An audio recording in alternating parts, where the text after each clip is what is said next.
Hello and welcome to the weekend worship service of the First Unitarian Church of Salt Lake City.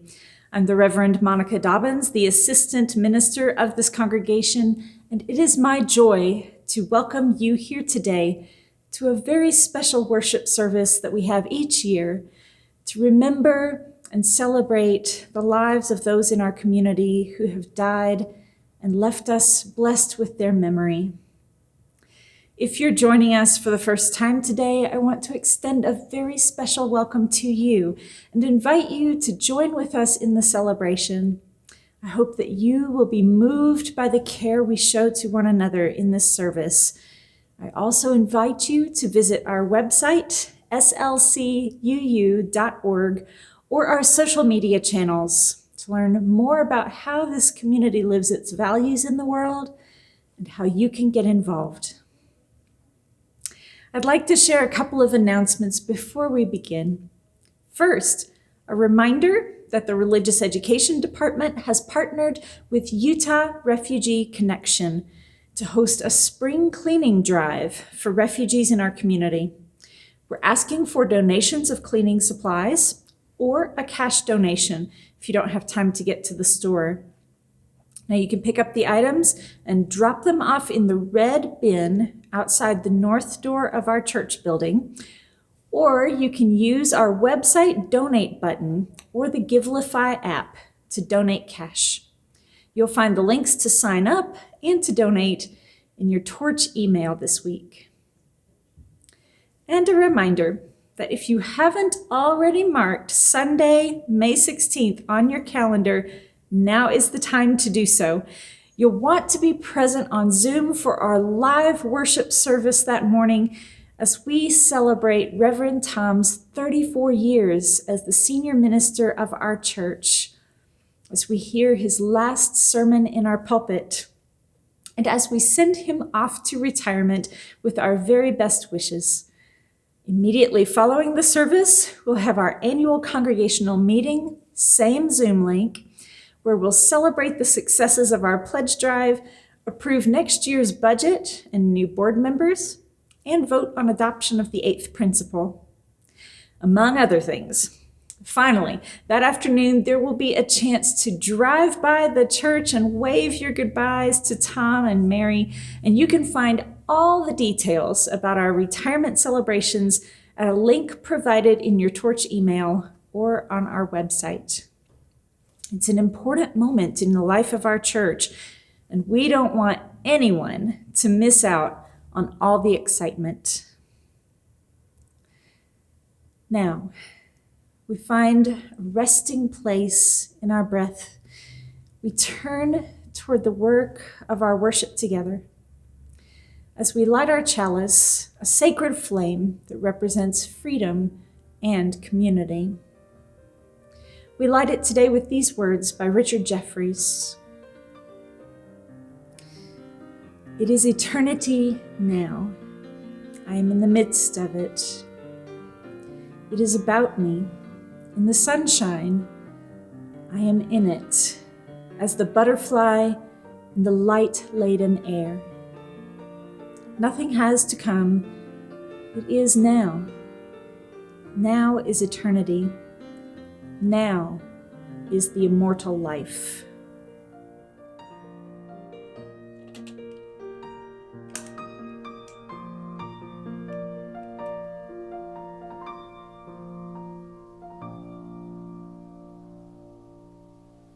This time of year has me itching to be outside in my garden. I love gardening. I just keep taking over more and more of our front yard with planters and buckets. Usually, I buy my plant starts from the Wasatch Community Garden plant sale. This year, however, I decided to be brave and dare to grow my own plants from seeds in my kitchen. So, for about a month now, my kitchen counter has been covered with little seedlings. Some plants are slow to start. Some have grown like the weeds in my regular planter beds, just shooting straight up into the sky. They're so long now, it's almost cumbersome with their vines growing over each other. What I didn't expect was how the plants would grow. For those of you who are old hats at this, forgive my amazement. The plants, most notably our pumpkins and eggplants, all grew out of the ground, holding on to their seed casing. It brought a sense of wonder and awe that felt a little like magic to my family and I. We watched these plants grow and grow and grow till the leaves broke open and popped off the seed casing. The casing was now more of a shell laying to the side of the plant. What once held the possibility of everything is now laying empty by the wayside. I'm reminded of the book I read last Memorial Sunday, The Everything Seed by Carol Martinengo. The book is actually an origin story, but also a story about endings. We are finite and infinite, all at the same time. The book says, we were there with all the stars and planets, all the rocks and oceans, plants and animals and people. Everything that is now, ever was, or will be, was inside that very first seed. Back to the seeds in my kitchen. Looking at the seedlings, my son asked how I got the seeds. Me, answering far too literally, said, the seed packet from the gardening store. No, Mama, my son said. How did they get the seeds? Oh, well, they were taken from other plants. Like an endless loop? He asked. Yes, like an endless loop. Everything that is now, ever was, or will be inside that very first seed. An infinite loop of beginnings and endings, births and deaths. All of us part of everything.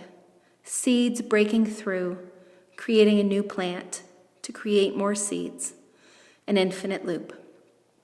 So here I am, working on my garden, full of beginnings and endings, with the stars and planets and rocks, the oceans, plants and animals and people. Everything that is now, ever was, or will be. Amen.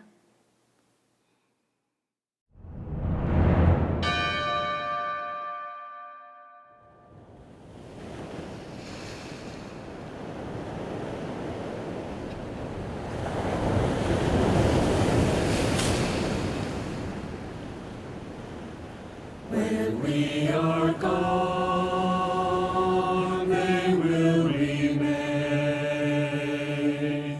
Wind and rock, fire and rain, they will remain when we return. The wind will blow and the fire will burn. When we are gone, they will remain. Wind and rock, fire and rain, they will remain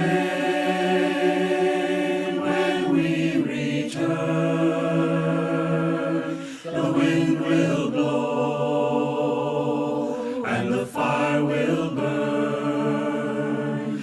When we are gone, they will remain.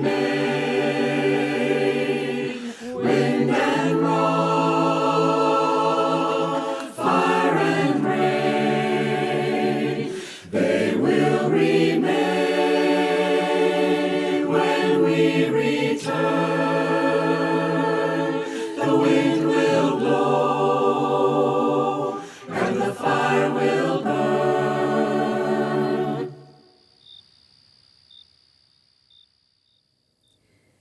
Even in the best of times, We Americans rarely allow ourselves time to grieve loss. From the moment a loved one dies, the lives of their closest loved ones become a flurry of activity. Final arrangements with the hospital, the funeral home, the crematory, calling the newspaper, the insurance companies, the minister. You did remember to call the minister, didn't you? The memorial service itself goes by in a blur as you prop yourself up and try to be polite to all the kind people who attend while managing the venue and the caterer and the florist. And when it's all over, you still have the house to clean and sell, the belongings to parcel out, the will to read, if there is one, the bills to pay, the people who haven't heard the news that have to hear it from your lips over and over again. Few people take the time in all of that busyness to let themselves feel the weight of the grief as it falls down on them, as it rushes down, before it finds its level and settles into the gutters and crevices of life where it can't really be cleaned up or swept away. Rather, we find ourselves years later unable to remember many details of those painful days, certainly nothing of all the plans you executed or arrangements made. Perhaps only a single word or phrase spoken at the service. Maybe just the feeling of a friend's hand pressed into yours. Maybe just the empty feeling after it was all over and it was just you standing there in the vacated hall. Or maybe you standing in a room full of people, but never more alone. And now, for the past year and more, we haven't even been able to crowd together in those rooms. Instead, we find ourselves in the same room we've been looking at for months, only now wearing our dress clothes, pearls, cufflinks, lipstick, sitting on the couch or around the dining table to stare at a screen of little boxes as people gather in the only way they can manage, to grieve or try to, as best they can. We tried to do something, anything, to mark the rite of passage, to let this loved one not be forgotten. Many of us have deferred our grief for months, maybe a year or longer, feeling that no Zoom gathering could ever be worthy of our loved one's memories. Yet that means we've been holding our breath for far too long, unable to exhale, unable to cry, unable to move on. Many of us are speaking the yahrzeit even before we've had the funeral. The greatest tragedy that this minister can name from this whole COVID affair has been the too common occurrence of people dying alone. Only once during my brief time as a hospital chaplain did I sit beside the bedside of a man dying alone, with no friends or family to keep watch over him in his final hours. It was a profoundly tragic and humbling experience. But this year, thousands of our human siblings have made their final passage alone, accompanied only by the clicking and whirring of life-supporting machines and the occasional check-in of a nurse wearing head-to-toe protective gear. Those nurses and the doctors and the sanitation staff of hospitals have had to witness such death over and over every day for a year, have had to counsel their patients' families about the rapidly disappearing options, have had to watch formerly healthy young people wither away within weeks, have had to watch folks succumb not only to disease, but to terror. We can lose sight of this as we go about our daily grind, as we mask up and tentatively run our limited errands, pick up takeout from our local restaurant, or gaze out the windows of our homes for what seems like the millionth time in a row. We can lose sight of what each one of these deaths means. Research shows that human brains simply aren't capable of grasping large numbers like 100,000 or 500,000 or 3 million or 136 million. On May 24th, 2020, the New York Times covered the front page with the names under the headline, U.S. Deaths Near 100,000, an Incalculable Loss. Since then, the numbers have gained 5-fold, but does it feel any different? Even to one who's lost a family member, that single death will always outnumber the true toll in the human mind. A study at Penn State University estimates that for every person who has lost their life to COVID-19, there are 9 people bereaved and trying to cope with that loss. 37,000 children have lost a parent to COVID-19. Grief is a major stressor on public health, with grief impacting physical health as well as mental health, employment and educational outcomes, and interfering with people's sense of purpose and meaning. Perhaps before the pandemic, we could indulge ourselves in the illusion that we were in control of at least some part of our lives. COVID-19 swept that ruthlessly away. Yes, we took conscientious steps to prevent the spread of the virus, many of us anyway, but that sense of control was gone. A whole generation of people will now always live with anxiety. Anxiety about invisible dangers threatening our most cherished habits. Anxiety about neighbors who seem to have no regard for another's humanity. Anxiety about togetherness itself. Will we ever feel completely safe gathering again, shaking hands, or hugging again? Yet, how can we survive without these things? How then shall we grieve?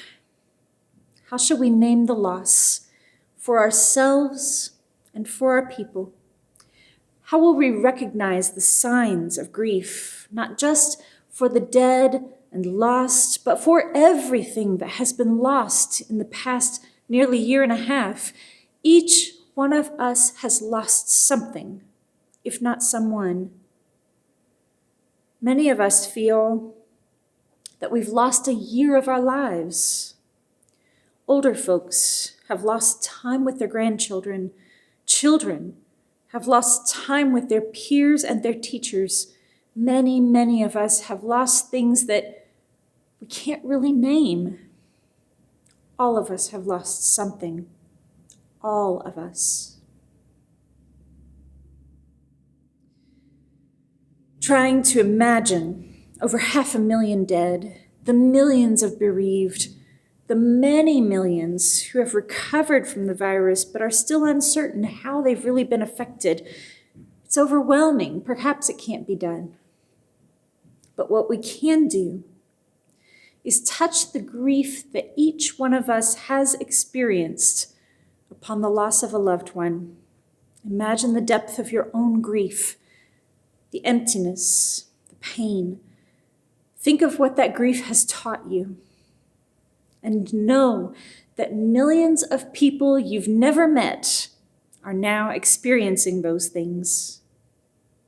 People you'll see in your daily life once things do return to something like normal.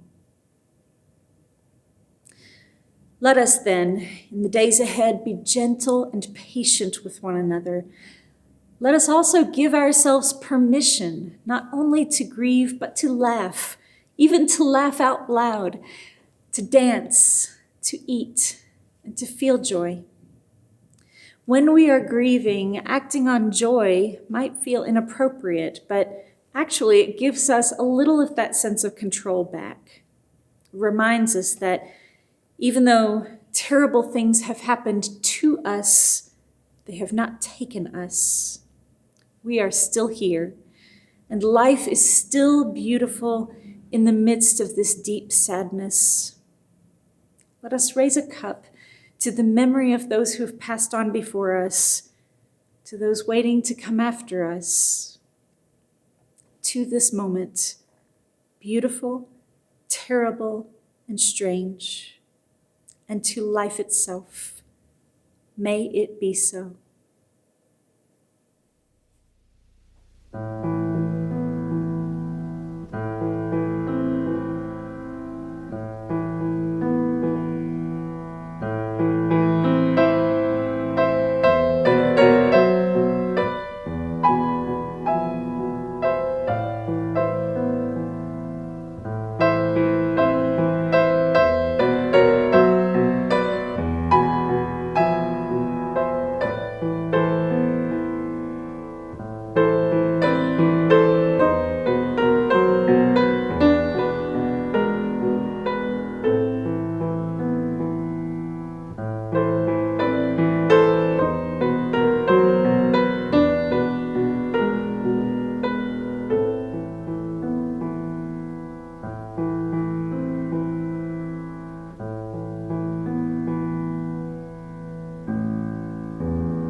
I'd also like to take a moment to welcome you to our worship service here today at the First Unitarian Church.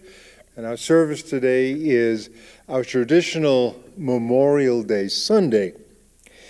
It was more than 10 years ago, probably a lot closer to 12 or 13 years ago, when our music director, David Owens, introduced the idea of devoting an entire worship service to the memory of the church members who died in the preceding year.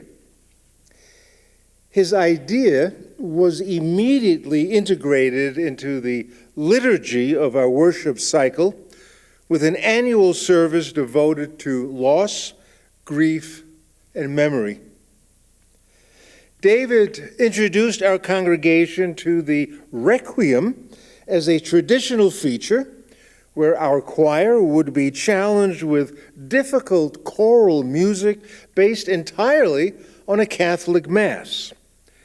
Now, who would have thought that such rigorous and such a foreign musical framework would ever work in this church? Oh, come on now, forget about it. But it did. And each year, the choir rose to a higher and higher and higher level of performance, which ultimately landed them in Carnegie Hall.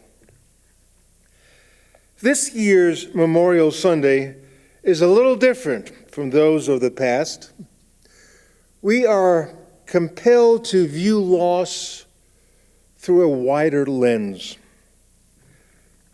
With the guilty verdict of Derek Chauvin in the murder of George Floyd, we are finally given to recognize the relentless loss of Black Americans at the hands of the police. When the guilty verdict was rendered, it felt like, it felt like we all needed to pause in our lives. It was like, everybody, just stop where you are right now and think about this for a little. And let us try to relate as best we can to the trauma and to the wrenching loss and pain that has been woven into the fabric of Black lives for more than 400 years. We need to finally become more circumspect about what this means and what it may portend for the future. As Reverend Monica so eloquently pointed out in her homily today, this year's Memorial Sunday service is also different because we must become more circumspect about the COVID pandemic and the toll that it has taken on all of us. There were many losses, not only the astronomical numbers that count the physical deaths, but also the loss of our usual patterns of life that go from hugs and socializing to the way we work and learn and hope. The grief process has no constraints.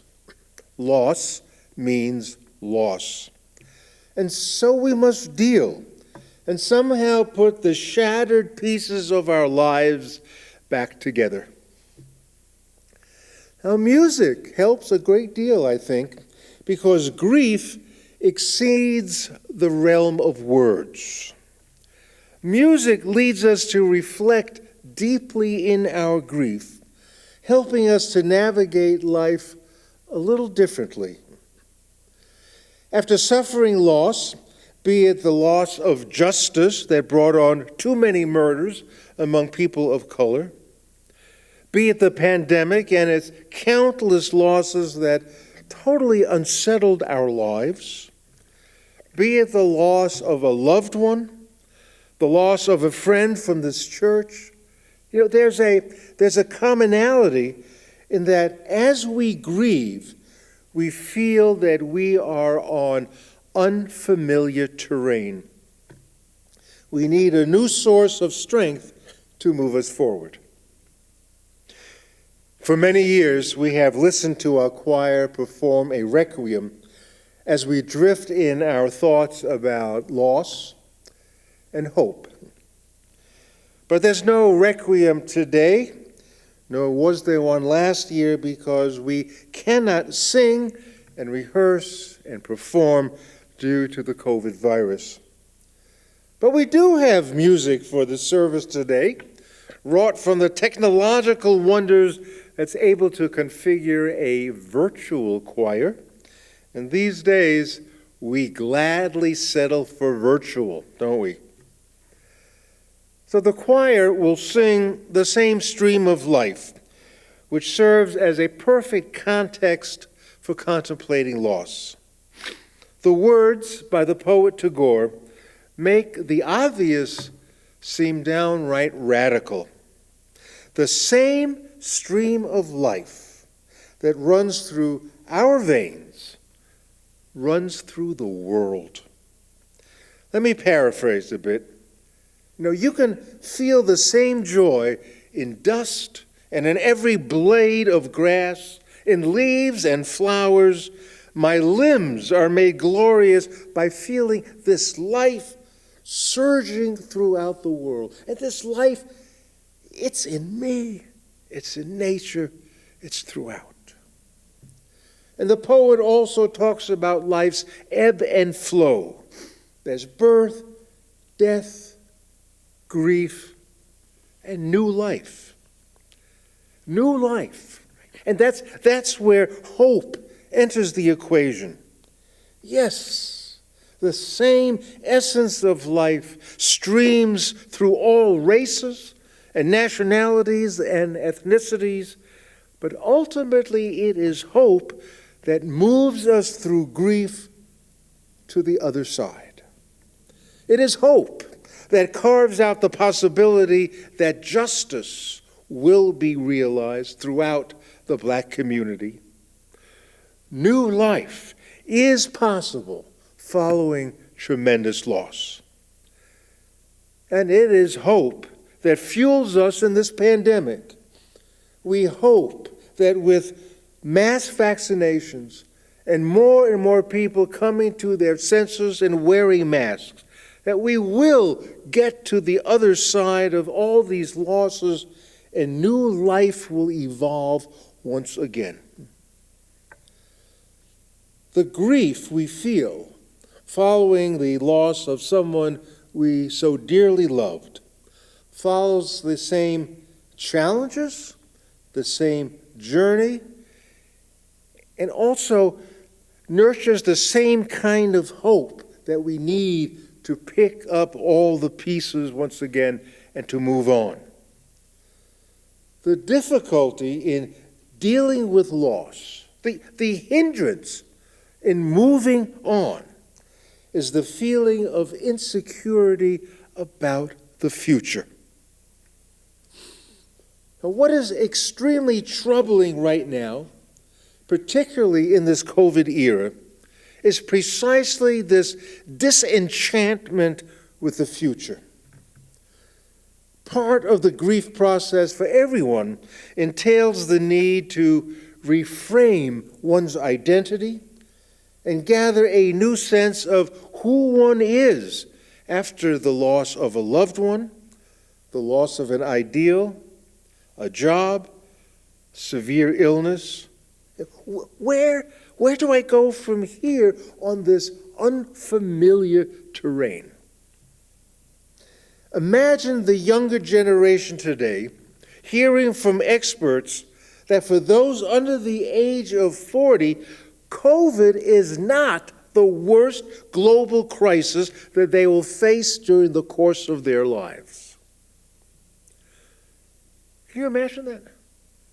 And so for this generation of 20-somethings and 30-somethings, many of whom never stood on firm ground following the economic collapse in 2008, they are besieged by low wages, high rents, job insecurity. They grieve the loss of a life once hoped for.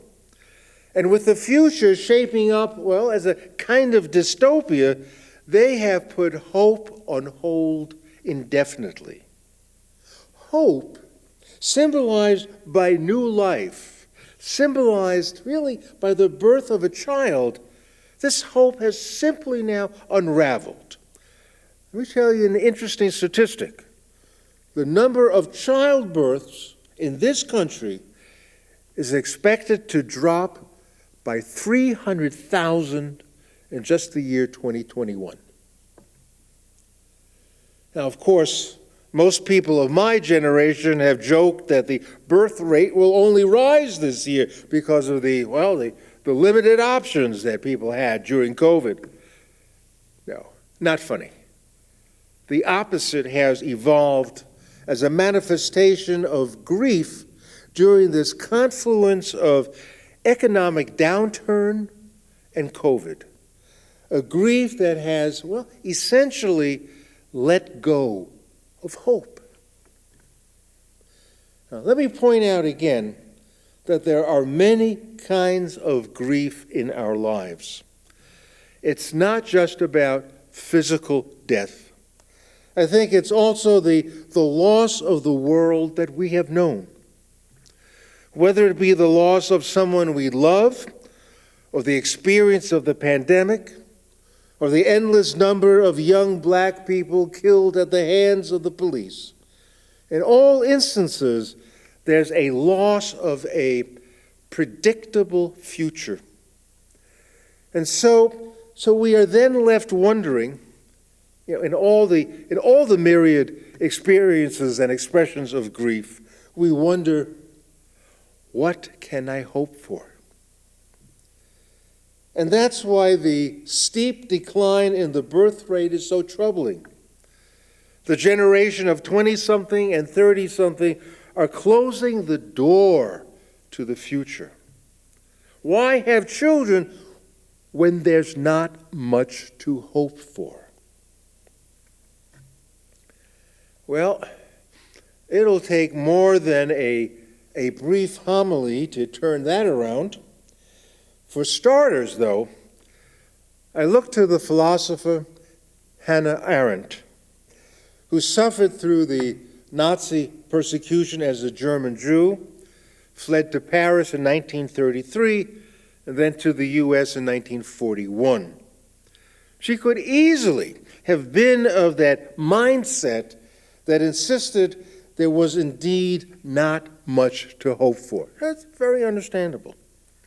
Now, many would say, I have gone through so much loss that the terrain is most unfamiliar, very insecure. I just can't go on. But as a philosopher, she presented the idea that human beings exist transformatively in relation to their world. We exist transformatively in relation to our world. History is not static. We're constantly transformed by the events of our era. And she introduced the most interesting concept that she called natality. Natality, in that there are always new beginnings inherent in new birth. If Hannah Arendt were still alive, she'd be in our virtual choir today singing the same stream of life. The message is life, death, loss, grief, new life. The stream of life pulsates relentlessly through everything that breathes. Death cannot alter the flow of life. We may not have the imagination to see beyond our loss, but new life, by its very nature, always transforms us, even transforms the world. Now, what remains endemic to all of us in grief is the image of a mountain that stands before us and which we need to climb to find sure footing once again on the other side. And of course, that mountain appears huge. It's got all these jagged edges, and we can see that it's going to entail a very long journey. This is the landscape of grief. But it is in community that our toil through grief finds balm for the spirit. We are in community, supported in that climb up the mountain. And it is in music that our hearts can beat once again with hope. Music universalizes the experience of grief and tells us we are not alone. And music also speaks to us personally, as individuals in the struggle, saying, we're going to make it to the other side. Listen to the melody. Let it move you. Follow the beat. Let it help you move on. We are so blessed to be in a church community, our community, that offers love to help us find our way once again. We grieve together as a community, where we help one another walk on new terrain, and where hope is never extinguished. We remind ourselves constantly of the infinite possibilities of love. We make them real, and we move on. Amen.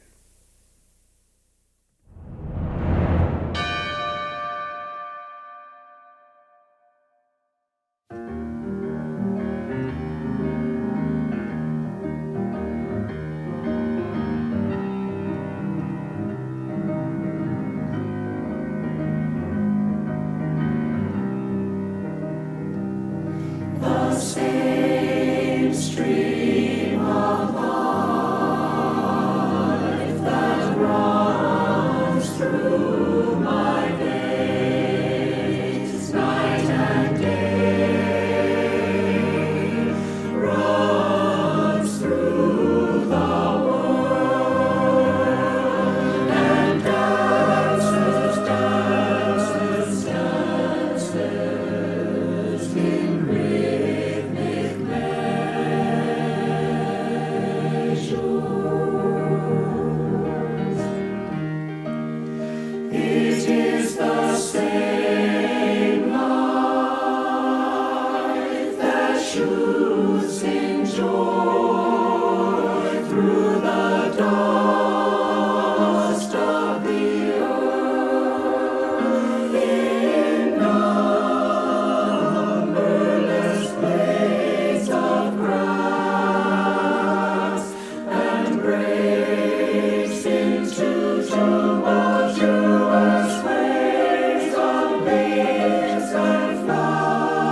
throughout our days, we carry the memories of those who have died and whom we have loved.